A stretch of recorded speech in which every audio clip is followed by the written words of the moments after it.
1929, the Fed again increased the money supply, resulting once again in extensive loans to the public and banks.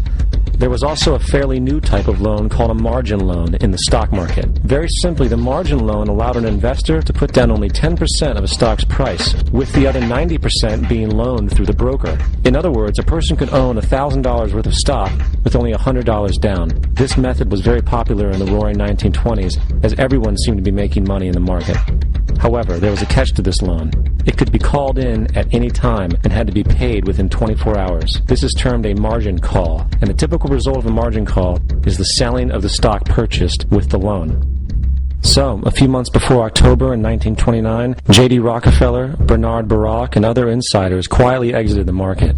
And on October 24th, 1929, the New York financiers who furnished the margin loans started calling them in masse. This sparked an instantaneous, massive sell-off in the market, for everyone had to cover the margin loans. It then triggered mass bank runs for the same reason, in turn collapsing over 16,000 banks, enabling the conspiring international bankers to not only buy up rival banks at a discount, but to also buy up whole corporations at pennies on the dollar. It was the greatest robbery in American history. But that didn't stop there. Rather than expanding the money supply in order to recover from this economic collapse, the Fed actually contracted it, fueling one of the largest depressions in history.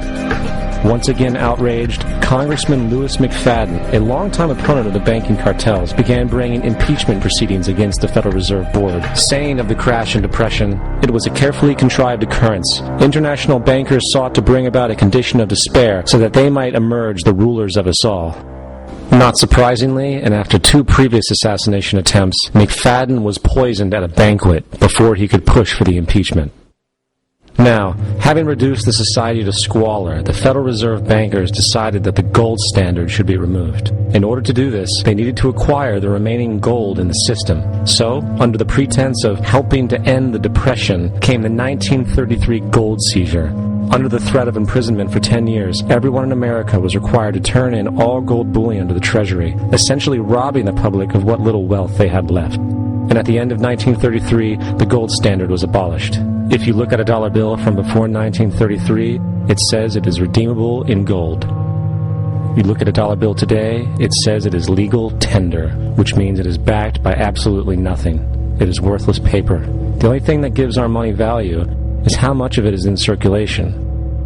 Therefore, the power to regulate the money supply is also the power to regulate its value, which is also the power to bring entire economies and societies to its knees.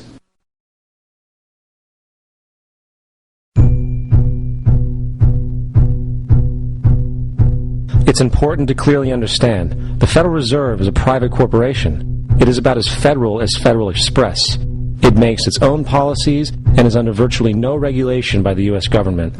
It is a private bank that loans all the currency at interest to the government, completely consistent with the fraudulent central banking model that the country sought to escape from when it declared independence in the American Revolutionary War.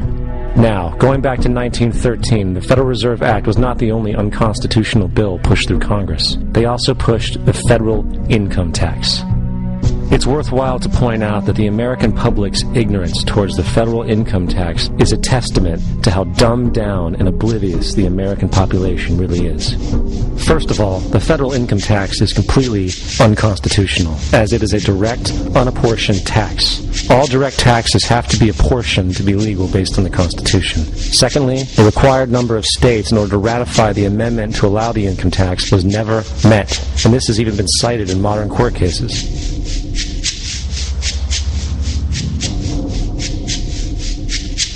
Third, at the present day, roughly 35% of the average worker's income is taken from them via this tax. That means you work 4 months out of the year to fulfill this tax obligation. And guess where that money goes? It goes to pay the interest on the currency being produced by the fraudulent Federal Reserve Bank, a system that does not have to exist at all. The money you make working 4 months out of the year goes almost literally into the pockets of the international bankers who own the private Federal Reserve Bank. And fourth, even with the fraudulent government claim as to the legality of the income tax, there is literally no statute, no law in existence that requires you to pay this tax, period. I really expected that, of course there's a law that you can point to. in the law book, the code that requires you to file a tax return? Of course there is. I was at that point where I couldn't find the statute that clearly made a person liable, at least not me and most people I know, and I had no choice in my mind except to resign. Based on the research that I did throughout the year 2000 and that I'm still doing, I have not found that law. I've asked Congress, we've asked a lot of people in the IRS commissioners, helpers. They can't answer, because if they answer, the American people are going to know that this whole thing is a fraud.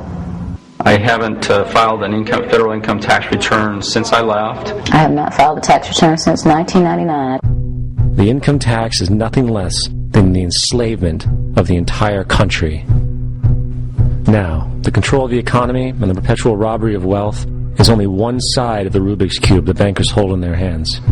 The next tool for profit and control is war. Since the inception of the Federal Reserve in 1913, a number of large and small wars have commenced. The three most pronounced were World War I, World War II, and Vietnam. World War I. In 1914, European wars broke out centered around England and Germany. The American public wanted nothing to do with the war.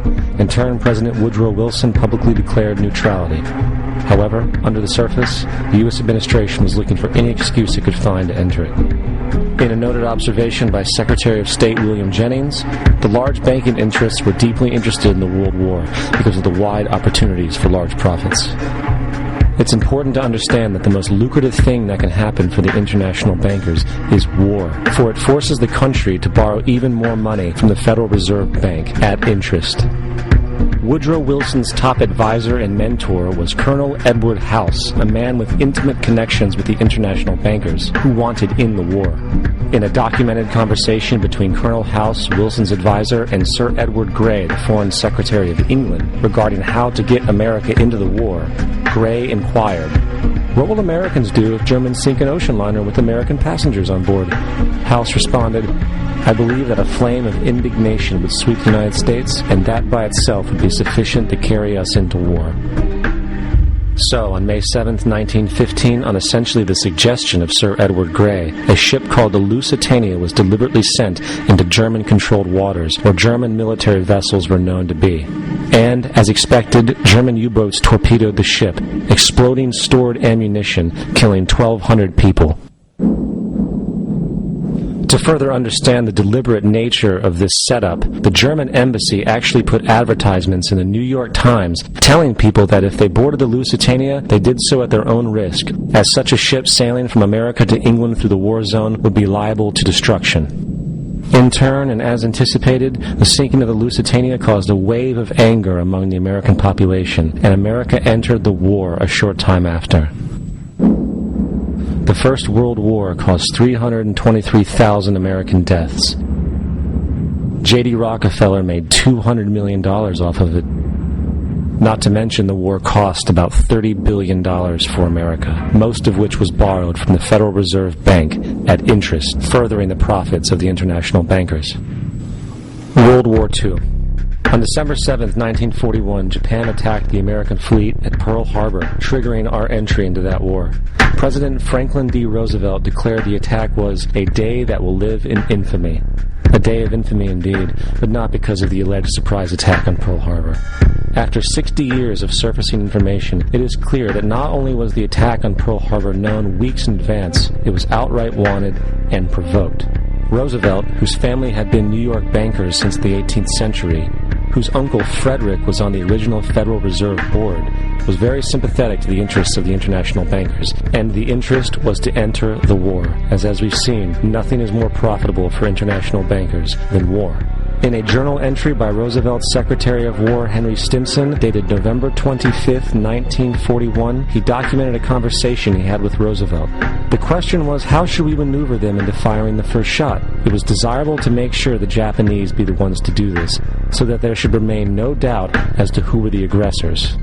In the months leading up to the attack on Pearl Harbor, Roosevelt had done almost everything in his power to anger the Japanese, showing a posture of aggression. He halted all of Japan's imports of American petroleum. He froze all the Japanese assets in the United States. He made public loans to nationalist China and supplied military aid to the British, both enemies of Japan in the war, which, by the way, is completely in violation of international war rules. And on December 4th, 3 days